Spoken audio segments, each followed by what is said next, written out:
নমস্কাৰ Raimona classes YouTube চেনেললৈ তোমালোকক স্বাগতম জনাইছোঁ।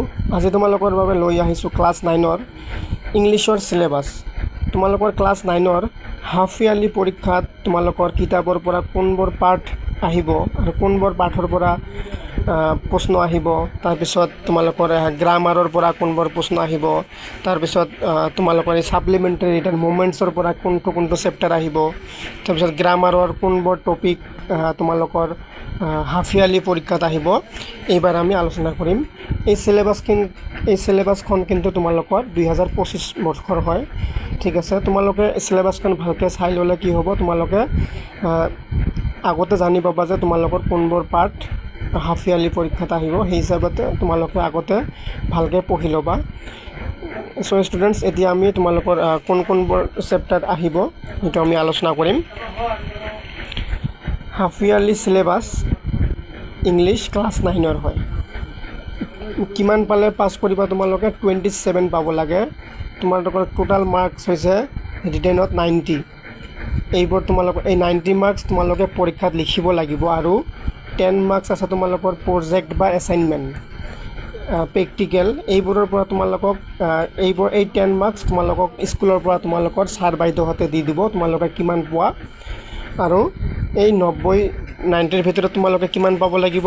পাছ কৰিব হ'লে 27 পাব লাগিব, তেতিয়াহ'লে তোমালোকে কি কৰিবা? পাছ কৰিবা। ঠিক আছে, এতিয়া আমি চাম বিহাইভ। তোমালোকৰ বিহাইভ হ'ল তোমালোকৰ ইংৰাজী কিতাপখনৰ নাম, ক্লাছ 9ৰ বিহাইভৰ প্ৰছ অৰ্থাৎ পাঠ কোনটো পাৰ্ট আহিব তোমালোকৰ হাফ ইয়াৰলি পৰীক্ষাত?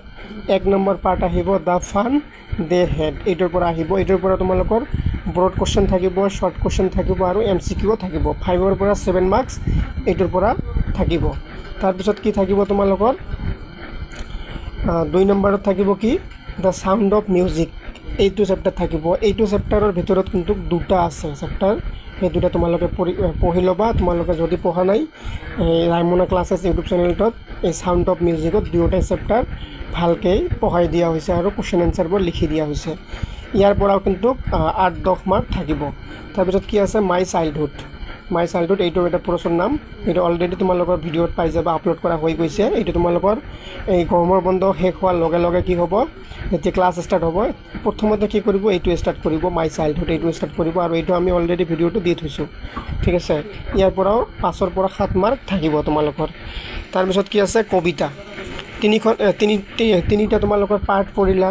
তাৰপিছত কি পঢ়িব লাগিব? 3টা কবিতা পঢ়িব লাগিব। এইবোৰ ক'ৰ পৰা পঢ়িব লাগিব তোমালোকে? বিহাইভৰ পৰা। তোমাৰ ইংলিছ বুকখনৰ নাম যে বিহাইভ, এই বিহাইভৰ পৰা এইবিলাক পঢ়িব লাগিব। পয়েট্ৰি কোনবোৰ পয়েট্ৰি পঢ়িবা তোমালোকে? 1 নম্বৰত কি আছে? দ্য ৰোড নট টেকেন, কবিতা। তাৰপিছত কি আছে? দ্য লৰ্ড আই লভ ইনস্পিৰি। তাৰপিছত 3 নম্বৰত কি আছে? A legend of the northland. এই 3টাৰ পৰা কমচে কম 15 মাৰ্কছ তোমালোকৰ এক্সামত আহিব। 15ৰ পৰা 20 মাৰ্কছ ইয়াৰ পৰা থাকিব। যিহেতু ইয়াৰ পৰা তোমালোকক ৱাৰ্ড মিনিং সুধিব। তাৰপিছত তোমালোকৰ ইয়াৰ পৰা কি সুধিব? তোমালোকক broad question, MCQ, short question আৰু এক্সট্ৰা শ্বৰ্ট কুৱেশ্যন সুধিব ইয়াৰ পৰা। এনেকৈ কি কৰিব? 15ৰ পৰা 20 মাৰ্কৰ ভিতৰত তোমালোকৰ এই পয়েট্ৰিৰ পৰা বা কবিতাৰ পৰা থাকিব। ঠিক আছে, তাৰপিছত কি থাকিব তোমালোকৰ? সাপ্লিমেণ্টাৰী ৰিডাৰ, মানে এইখন এক্সট্ৰাকৈ পঢ়িব লাগে। কিতাপখনৰ নাম তোমাৰ কি? মুভমেণ্টছ। তোমালোকে নিশ্চয় দেখিছা, তোমালোকৰ ক্লাছ 9ৰ ইংলিছ বুকত 2খন বুক তোমালোকৰ স্কুলৰ পৰা দিছে। এখন হৈছে কি? বিহাইভ, ওপৰত আমি যে আলোচনা কৰিলোঁ বিহাইভ, আৰু আনখন কি? আনখন হৈছে মুভমেণ্টছ। এই মুভমেণ্টছৰ পৰা তোমালোকে হাফ ইয়াৰলিত অকল এটা চেপ্টাৰ পঢ়িলে হৈ যাব। এইখন কি? The adventures of ট'টো।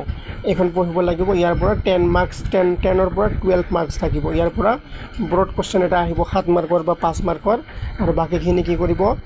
2 মাৰ্কছত থাকিব, MCQ থাকিব। এনেকৈ 10ৰ পৰা 12 মাৰ্কছ মিলাই দিব তোমালোকক।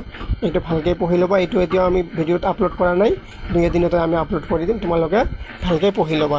ঠিক আছে, এতিয়া আমি তোমালোকৰ বিহাইভত থকা প্ৰছ বা পাঠ আলোচনা কৰিলোঁ, কি থাকিব।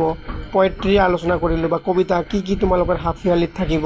ঠিক আছে, এতিয়া আমি কি কৰিম? তাৰপিছত আমি সাপ্লিমেণ্টাৰী ৰিডাৰত কি থাকিব এইটো আলোচনা কৰিলোঁ। লাষ্টত আমি চাম গ্ৰামাৰ। তোমালোকৰ গ্ৰামাৰ কিমান থাকিব গ্ৰামাৰ তোমালোকৰ 90 মাৰ্কছৰ ভিতৰত কমসে কম 35ৰ পৰা 40 মাৰ্কছ কি থাকিব গ্ৰামাৰৰ পৰা থাকিব ঠিক আছে 30ৰ পৰা 45ৰ ভিতৰত তোমালোকৰ গ্ৰামাৰৰ পৰা মাৰ্কছ আহিব এটো কিন্তু ইম্পৰ্টেন্ট হয়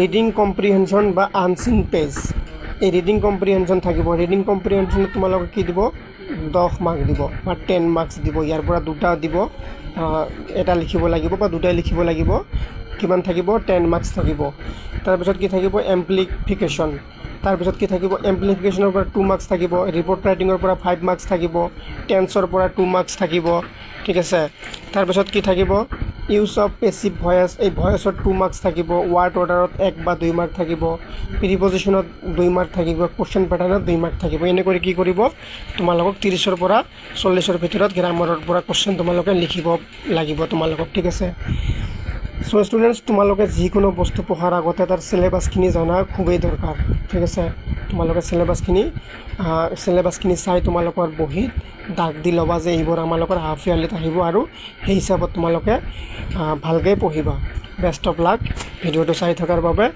ধন্যবাদ